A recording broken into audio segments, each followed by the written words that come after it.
പ്രിയപ്പെട്ട ഭക്ത, നീ എന്തിനാണ് വ്യർത്ഥമായി ചിന്തിച്ച് ആകുലപ്പെടുന്നത്? എന്തിനാണ് നീ ഭയപ്പെടുന്നത്?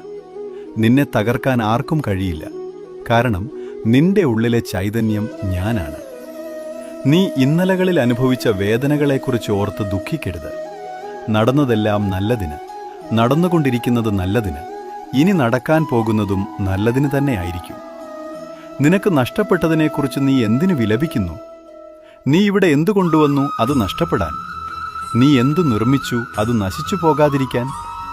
ശൂന്യമായ കൈകളോടെയാണ് നീ വന്നത്. ശൂന്യമായ കൈകളോടെ തന്നെ മടങ്ങും. ഇന്ന് നിന്റേത് എന്ന് നീ കരുതുന്നത് ഇന്നലെ മറ്റാരുടേതോ ആയിരുന്നു. നാളെ അത് വേറൊരാളുടേതാകും. ഈ മാറ്റമാണ് പ്രപഞ്ചത്തിന്റെ നിയമം. ആ നിയമത്തിൽ നീ വിശ്വസിക്കുക. നിന്റെ കടമകൾ നീ ചെയ്യുക. ഫലം എനിക്ക് വിട്ടുതരിക. ഭാവിയെക്കുറിച്ചുള്ള ആശങ്കകൾ മാറ്റി